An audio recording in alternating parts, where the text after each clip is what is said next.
Bangladesh India ম্যাচে অনেকগুলো ছোট ছোট লড়াই হবে এবং যেই দল বেশিরভাগ লড়াইগুলো জিতবে তারাই আসলে দিন শেষে ম্যাচটা জিতবে।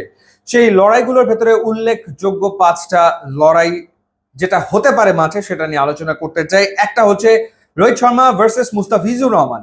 এখন পর্যন্ত ওয়ানডেতে রোহিত শর্মা এবং মুস্তাফিজুর রহমান মুখোমুখি হয়েছেন 10টা ম্যাচে এবং এই 10 ম্যাচের ভেতরে রোহিত শর্মাকে মুস্তাফিজ আউট করতে সক্ষম হয়েছেন 3 ম্যাচে এবং রোহিত শর্মা মুস্তাফিজের এগেনস্টে 123 বল মোকাবেলায় ওয়ানডেতে 130 রান করেছেন।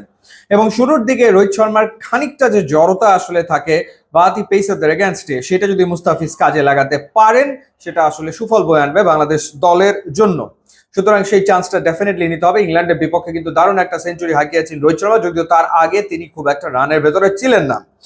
দ্বিতীয় যে লড়াইটা ইন্টারেস্টিং হতে পারে সেটা হচ্ছে বিরাট কোহলি ভার্সেস তাসকিন আহমেদ। বিরাট কোহলি এবং তাসকিন আহমেদ তারা ওয়ানডেতে মুখোমুখি হয়েছেন 4 বার এবং এই 4 বারের ভেতরে একবার আসলে বিরাট কোহলিকে আউট করতে পেরেছেন তাসকিন আহমেদ।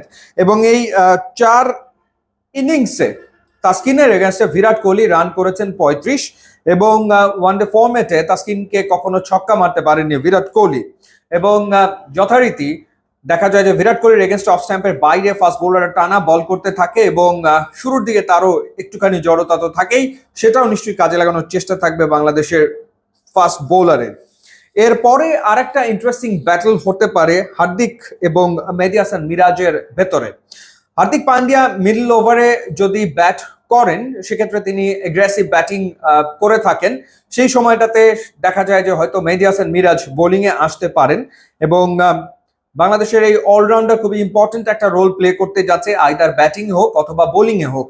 যখন মেহেদী হাসান মিরাজ ব্যাটিং এ তখন হয়তো হার্দিক পান্ডিয়াকে তার সামলাতে হবে, যখন হার্দিক পান্ডিয়া ব্যাটিং এ তখন হয়তো মেহেদী হাসান মিরাজ বোলিং এ থাকতে পারেন। সুতরাং এই যে লড়াইটা, সেই লড়াইটা আসলে কে জিতবেন সেটার উপরে অনেকাংশে অনেক কিছু নির্ভর করতে পারে। আর একটা খুবই ইন্টারেস্টিং একটা ফেস অফ হতে পারে সেটা হচ্ছে রবীন্দ্র জাদেজা এবং মুশফিকুর রহিমের ভেতরে।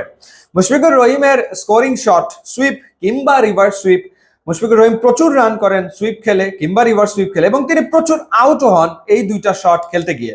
সেই ক্ষেত্রে মুশফিক যখন খেলবেন তখন ভারতের পক্ষ থেকে মিডল ওভারগুলোতে রবীন্দ্র জাদেজার বল করার যে সম্ভাবনা সেটা তো রয়েছেই এবং সেই সময় আসলে মুশফিক তাকে কেমন করে খেলেন সেটা দেখার ব্যাপার। এবং এই যে ছোট্ট একটা লড়াই, সেই লড়াইয়ে যে জিতবে তার দল নিশ্চিতভাবেই তো এগিয়ে যাবে।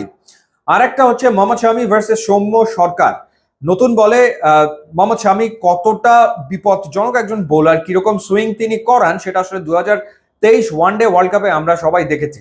তো লম্বা সময় ইনজুরির পর আবারও তিনি ন্যাশনাল টিমে ফিরেছেন। এখন দেখার ব্যাপার বড় আসরে তার কামব্যাকটা আসলে কেমন হয় এবং সেই ক্ষেত্রে সৌম্য সরকার থাকবেন তার সামনে এবং সৌম্য সরকার তিনি শট খেলতে পারেন এবং পাওয়ার প্লেটা কাজে লাগানোর চেষ্টা তার থাকবে। তো সেই ক্ষেত্রে সৌম্য জিতলে বাংলাদেশ ভালো শুরু পাবে, আর যদি সামি উইকেট নিয়ে ফেলেন তাহলে ইন্ডিয়া ভালো শুরু পাবে। সুতরাং এটাও খুব গুরুত্বপূর্ণ বলে আসলে আমার কাছে মনে হয়। তো আপনার কাছে কি মনে হয় জানাবেন। আর জানিয়ে রাখি যে চ্যাম্পিয়ন্স ট্রফির সব ম্যাচ আপনারা বাংলা এবং ইংরেজি কমেন্ট্রিতে উপভোগ করতে পারছেন ট্রফিতে। এছাড়া প্রি ম্যাচ, পোস্ট ম্যাচ, এরপর মিড ব্রেকে কুইজ শো থাকছে। সুতরাং আপনি ঘরে থাকুন বা রাস্তায় থাকুন, আপনি চ্যাম্পিয়ন্স ট্রফির কোনো অ্যাকশন কিন্তু মিস করবেন না। সুতরাং ট্রফিতে নিশ্চয়ই খেলা উপভোগ করবেন। ইউটিউব ইনস্টাগ্রাম লিঙ্ক আছে, আপনার যোগ দিলে খুবই খুশি হবো। And thanks for watching.